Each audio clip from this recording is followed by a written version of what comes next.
Bismillah, walhamdulillah, wassalatu wassalamu ala rasulillah. Assalamu alaikum wa rahmatullahu wa barakatuhu. Урматтуу мусулман бир тууганым, бүгүн дагы пайгамбарыбыздын насааттарын катарын толуктап өтөбүз. Бүгүнкү токтолуп өтүүчү хадисибиз ал төмөндөгүчө болмокчу.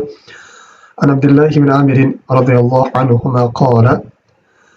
Abdullah ibn Amir, Allah'ın Allah Teala razı olsun, aytat. Hataba Rasulullah sallallahu aleyhi ve sellem faqala. Allah'tan elçisi, ağa Allah tınçlığı jana mактоосу bolsun, bizge hutba aytıp jatıp mындай dedi. İyyakum ve şuhha fe innema halaka men kana qablakum bir şuhhi. Açközlükten saktangıla. Antkeni sizlerden murdagılar açközlüktün ayынан кыйроого учураган. أمرهم بالبخل فبخلوا وأمرهم بالقطيعة فقطعوا وأمرهم بالفجور ففجروا. Açközlük аларды сараңдыкка, туугандар менен байланышты үзүүгө жана бузук кулуктарды кылууга алып барган. Бул хадисти алымдарыбыз сахих хадистердин катарында чыгарган ишеничтүү хадис болуп эсептелинет. Эң урматтуу мусулман бир тууганым, Пайгамбарыбыз саллаллаху алейхи ва саллям бул хадисте бизди açкөздүктөн тыйып атат. Açкөздүктөн сактангыла деп бизге эскертип атат. Жана ошондой эле бизди сараңдыктан кайтарып атат. Араб тилинде ал-бухул деген сөз бар, анан шухун деген сөз бар. Бухул деген бул мал-мүлүккө сараңдык кылыштык. Мал-мүлүктү тиешелүү орундарга, мал-мүлүктө кимдин акысы болгон болсо, мына ошол акыларды бербештикти бул бухул деп коет. Бул сараңдык, зыкымдык. Ал эми шухун деген сөз бар. Бул өз ичине ошол бухул деген сөздү камтып алат, сараңдыкты дагы камтып алат. Мына ошо менен биргеликте эле бул дүйнөгө ачкөздүк кылууну, дүйнөгө суктанууну, дүйнөнү ашыкча жакшы көрүп, аябай чектен чыгып дүйнө жыйноого айтылат. Пайгамбар саллаллаху алейхи ва саллям ушул бизди шухун деген сөздөн кайтарып атат. Силер дүйнөгө ачкөз болуудан сактангыла, дүйнөнү аябай катуу сүйүп кетүүдөн сактангыла деп атат.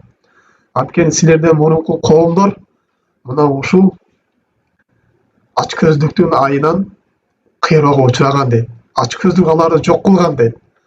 Аларды ачкөздүк кыйроого учураткан. Мына ушул ачкөздүктүн айынан алар малларына сараңдык кылган. Мал мүлкүнү тиешелүү орундарга берген эмес. Мал мүлкүндөгү акыларды өтөгөн эмес дейт. Жана ошондой эле алар ачкөздүктүн айынан тууган урук менен болгон мамилени үзүшкөн. Жана ачкөздүктүн себебинен алар ар кандай бузукулук иштерди аткарган дейт. Бири-бирине жалган сөздөрдү сүйлөгөн дейт. Жана Аллах Таала арам кылган нерсени адал кылып жиберген. Аллах Таала адал кылган нерсени арам кылып жиберишкен дейт. Жана ушул ачкөздүктүн айынан, өздөрүнүн нафсылардын шахаваттарын ээрчигендин айынан алар акыйкатты таштап, батылды ээрчип кетишкен. Ушул ачкөздүктүн айынан алар акыйкаттан жүз өрүшкөн, исламдан баш тартышкан дейт. Демек, урматтуу мусулман бир тууганым, бул ачкөздүктөн этият болуш керек, сак болуш керек. Бул ачкөздүк биздин динибизде Аллах Таала кайтарган, Аллах Таала жамандаган сыпаттардан болуп эсептелинет. Бул ачкөздүк мунафыктардын сыпаты. Бул ачкөздүк аябай ыйманы алсыз болгон бир фасык адамдардын сыпаты болуп эсептелинет. Биз мындан сак болушубуз керек, этият болушубуз керек. Албетте биздин ислам динибиз бизди жоомарттыкка, кең пейил болууга, кайрымдуулук кылууга, колу ачык болууга биздине буйруган. Кимдин кандай мал мүлк боло турган болсо, мына ошол мал мүлк менен башка бир туугандарына каралашуу, кедейлерге каралашуу, аларга кайрымдуулук кылып, мына ошол мал мүлк менен тең бөлүшүп жейүүгө Аллах Таала биздин динибизде Аллах Таала мына ушул нерсени бизге үйрөткөн, мына ушул нерсеге бизди кызыктырган. Албетте, урматтуу мусулман бир тууганым, бул сараңдыктын зыяндары аябай көп. Биринчи эле бул сараңдык инсанды көптөгөн сооптордон куржалак калтырат. Эгерде инсан садака бере турган болсо, ал көп соопторго эргешет. Ал эми сараңдык кылып садака бербей турган болсо, дүйнөгө ачык көз боло турган болсо, бул көптөгөн сооптордон куртулат калат. Анткени инсан дүйнөгө ачык көз боло турган болсо, анын жүрөгүндө ич тардык боло турган болсо, ушу ачык көздүк оорусу менен ооруй турган болсо, ал башкаларга жакшылык кыла албайт, башкаларга кайрымдуулук кыла албайт, башка бирөөлөргө жардам кыла албайт, жардам колун суна албайт. Эгерде колунда мал мүлк бар болуп турган болсо дагы, бай болгон болсо дагы, акчасы болгон болсо дагы, бирок жүрөгүндө дүйнөгө болгон ачык көздүк, жүрөгүндө дүйнөгө болгон бир сараңдык, дүйнөдөгү бир адамдарга болгон бир сараңдык, ич тардык боло турган болсо, ал башка бирөөлөргө эле сооп иш кыла албайт. Ошон үчүн урматтуу мусулман бир тууганым, биз сооп иш кылам дей турган болсок, биринчи жүрөгүбүздү тазалашыбыз керек.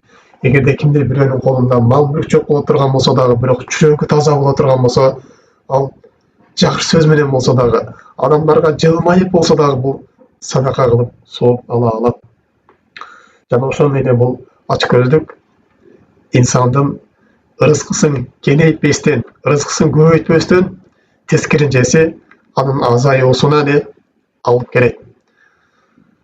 Жана ошондой урматтуу мусулман бир тууганым, бул ачык көздүк мунафыктардын сыпаты болуп эсептелинет. Бул ачык көздүк Аллах Таала Кур'ан Каримде эскергендей, бул жөөттөрдүн сыпаты болуп эсептелинет. Биздин дин душмандары болгон мунафыктардын, жөөттөрдүн жана башка динсиздердин сыпатынан болуп эсептелинет.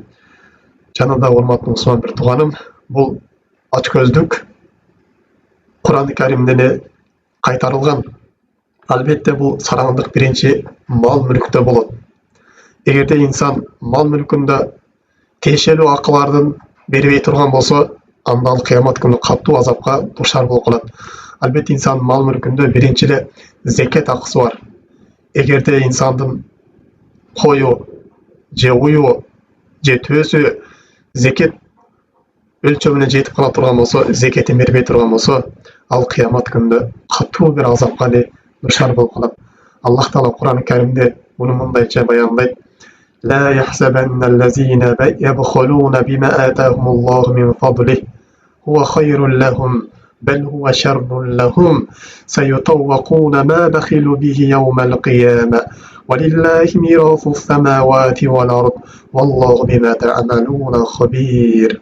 Аллах Таала өз фазилет менен мал мүлк берген мал мүлк ээлери Аллах жолуна мына ошол мал мүлкүнөн садака бербегендигин, кайрымдуулук кылбагандыгын, бул биз үчүн жакшы, биздин дагы мал мүлкүбүздүн көбөйүшүнө себеп болот деп алар ойлошпосун. Балким мындай кылыштыгы, алар мал мүлкүнө сараңдык кылыштыгы, Аллах жолуна садака бербештиги, кайрымдуулук кылбаштыгы алар үчүн бул нерсе жаман нерсе, зыян нерсе. Эртең кыямат күнүнө барганда мына ошол мал мүлкүнө сараңдык кылгандыгы себептүү мал мүлк алардын мойнуна оролуп коюлат деп. Жана ошондой башка хадистерде келет, Пайгамбар саллаллаху алейхи вассалам кимдегин төөсүнүн же уюнун же коюнун зекетин бербей турган болсо, кыямат күнүндө алар ушундай бир катуу кыйкырык үндө менен кыйкырып, алар ушундай коркутуп, чочутуп турат деп. Башка бир хадисте Пайгамбар саллаллаху алейхи айтат, мына ушундай бир чоң жыланга айланып, өтө бир чаар жыланга айланып, алардын мойнуна оролуп, мойнунан кысып, аларды ушундай бир чагып турат деп Пайгамбар саллаллаху алейхи вассалам зекет бербеген адамдарды мына ушундай сыпаттаган. Эми урматтуу мусулман бир тууганым, биз мал мүлкүбүздүн зекетин чыгарбай коюудан коркушубуз керек. Аллах Таала бул аятта алар мал мүлкүнүн зекетин бербей сараңдык кылган себептүү мал мүлк алардын мойнуна оролот деп. Албетте жер бетинин бардык мүлк ээси бул Аллах Таала гана таандык. Бардык бул жер бетинде нерселер жок болуп кетет. Ар бир мал мүлк ээси алар кыйрап жок болот. Алар өлүшөт. Аллах Таала асман жердин бардыгын мирасын өзү гана алып калат деп. Аллах Таала силер эмне кылып жатканыңардан кабардар. Эртең кыямат күнүнө барганда сөзсүз түрдө бул нерседен эсеп кылсап калат деп Аллах Кур'ан Каримде ушундай баяндайт. Деме урматтуу мусулман бир тууганым, биздин мал мүлкүбүздө зекет акысы бар. Биздин мал мүлкүбүздө кедейлердин акысы бар. Биздин мал мүлкүбүздө бала чакабыздын, үй бүлөбүздүн, туугандарыбыздын жана ошондой эле ата энелерибиздин дагы акылары бар. Биз буларды өтөп турушубуз керек. Эгерде өтөбөй турган болсок, кыямат күнүнө барганда катуу бир азапка душар болуп калабыз. Жана ошондой эле урматтуу мусулман тууганым, бул сарандык кылуу кээде илим менен дагы болот. Аллах Таала кайсы бир пендеге илим бере турган болсо, мына ушул илимин элдерге жайылтпай турган болсо, мына ушул илимин жашыра турган болсо, адамдарга таалим бербей турган болсо, адамдарды жакшылыкка чакырбай турган болсо, жамандыктан кайтарбай турган болсо, адамдарга жакшылыкты үйрөтпөй турган болсо, бул дагы Аллах Таала берген илимге сараңдык кылуу болуп эсептелинет. Аллах Таала Кур'ан-ы Каримде мындай деп айтат: "Инналлаха ла юхиббу ман кана мухталан фахур."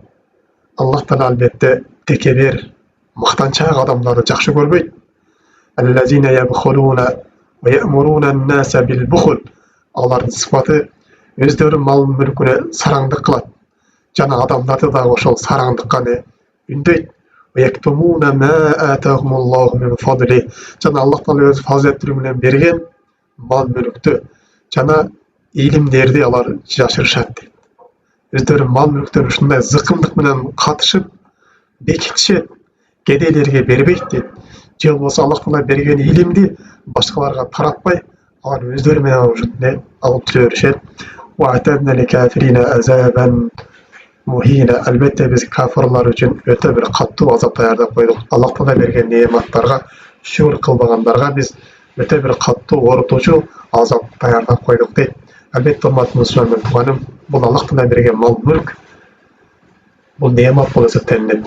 Аллах Таала берген илим, Аллах Таала берген бала чака, үй бүлө бардыгы бул неамат. Анын шүгүрү Аллах Таала көргөзгөн жолго сарпташтык. Жана ушундай урматтуу мусулман тууганым, бул сараңдык кээде дене менен болот. Инсан өзүнүн денесин ушундай аяштыгы, Аллах жолуна денеси менен кызмат кылууну аяштыгы, Аллах Таалага кулдук кылыштыгынан өзүн аяп, ушундай өзүн сакташтыгы, бул дагы сараңдык болуп эсептелинет. Мисалы үчүн намаз окуштугу, же денеси менен адамдарга даават кылыштыгы, же денеси менен адамдарга кайрымдуулук кылып, аларга жакшылык кылыштыгы, же денеси менен ушу намаз окуштугу, жана башка дене менен аткарылып аткан ибадаттарды кылбаштыгы, бул дагы дене сараңдыгы болуп эсептелинет. Же болбосо денесине ушундай бир илим алуудан сараңдык кылып, жалкоолук кылыштыгы, өзүн аяп, ушундай бир өзүн сак кылыштыгы, бул дагы сараңдык болуп эсептелинет. Жана дагы ошондой урматтуу мусулман туугандар, сараңдыктын дагы бир түрүнөн бул убакытка сараңдык кылыштык. Кандай дегенде, бул убакыттын Аллах жолунан аяштыгы да бул сараңдыктын бир түрү. Намаз убакыттын ушундай бир намаз окуудан аяштыгы, бир Аллах жолунда бир илим алыштыктан, бир таалим үйрөнүштүктөн, даараттын өкүмдөрүн, же намаздын өкүмдөрүн, же зекеттин өкүмдөрүн, же Кур'ан китепти үйрөнүп алыштыктан өз убактын аяп сараңдык кылыштык. Бул дагы сараңдыктын бир түрүнө кирип кетет. Демек, урматтуу мусулман тууганым, биз бул сараңдыктан жана ошондой эле дүйнөгө ачкөз болуп кетүүдөн сак болуштугубуз керек экен. Биз дүйнөгө ачкөз боло турган болсок, анын артынан бизге сараңдык келип чыгат экен. Ал эми дүйнөгө ачкөздүк кылыштык, сараңдык кылыштык инсанды бул дүйнө жана акыретте катуу бир кыйроого учуратып коет экен. Демек, урматтуу мусулман тууганым, бүгүнкү сабактан алуучу кыскача пайда бул Пайгамбар саллаллаху алейхи бизди сараңдыктан кайтарган. Мейли дүйнө иштеринде болсун, же дин иштеринде болсун, сараң болуудан биз сак болуш керек экен. Бирок дагы бир нерсе бар. Малда сараң болбой турган болсок, мал мүлкүбүздү каагына чачып беришибиз керек экен да, туштап иштетишибиз керек экен да деген сөз кеп жок, андай эмес. Бул Аллах көргөзгөндөй иштештик. Мал мүлктү колдогондо көп дагы исрап эмес, көп дагы ушундай сараңдык кылып, зыкымдык кылбастан орточо иштештик. Мындайча айтканда, сарамжалдуу болуштук, үнөмдүү болуштук, тийиштүү орундарга бериштик. Ал эми малды ашыкча эле коротуп жибербештик. Мына ошол Аллах Таала буйругандай көргөзгөндөй болуп эсептелет. Анткени Аллах Таала Кур'ан Каримде сен өтө да көп исрап кылбагын, өтө дагы сараңдык кылбаган мал мүлкүңө дейт. Сен ортолукта кармалып, бир сарамжалуу болуп туруп, малыңды коротукун деп Аллах Таала бул бизге буйруган. Албетте сарамжалуу болуштук, үнөмдүү болуштук, экономичный болуштук бул сараңдыкка кирбейт. Балким шариятыбыз бизди мына ошол нерсеге бизди кызыктырат. Эгерде бир нерсени кыла турган болсок, ошол мал мүлкүбүздү орточо иштеткенге шариятыбыз үйрөтөт, мына ушул нерсеге чакырат. Дагы урматтуу мусулман бир тууганым, бул тууган урук менен болгон мамилени түзүштүк. Бул дагы чоң күнөөлөрдөн. Жакын туугандар менен болсун, ата-эне менен болсун, же дос жар менен болсун, алар мамилени түзүп жибериштик. Бул чоң күнөөлөр болуп эсептелинет. Жана да урматтуу мусулман бир тууганым, бул кандай гана бир күнөө иштер болбосун, ката кемиштер болбосун, бул көбүнчөсү инсандын ич тардыгынан, дүйнөгө болгон ачкөздүгүнөн айнанып келип чыгат. Ар бир пенде өзүнүн ушул ачкөздүгүнүн, сараңдыгын, аламат белгилерин карап билип алыш керек. Эгерде дүйнөгө ачкөздүк кылып, мал мүлкүнүн акысын бербей аткан болсо, тууган уруктарынын ушул дүйнө себептен мамиле түзүп аткан болсо, ушул дүйнө себептен ибадаттан тыйылып аткан болсо, дүйнө себептен намаз окуй албай аткан болсо, дүйнө себептен закатын бере албай аткан болсо, дүйнө себептен адамдарга кайрымдуулук кыла албай аткан болсо, демек билсин, бул пайгамбарыбыз бизге эскерткен, анда ошол дүйнөгө ачкөздүк, дүйнөгө болгон суктук, анда бир дүйнөгө болгон суктук, ачкөздүк сыпаттары бар экендигин бир билип алыштыгы керек болуп эсептелинет дагы, андан сактанып алыс болушу керек. Ошол менен бүгүнкү сабагыбызды жыйынтыктайбыз. Субханакаллахумма бихамдик, ашхаду ан ла иляха илля анта, астагфирука ва атубу илейк. Ассаламу алейкум ва рахматуллахи ва баракатуху.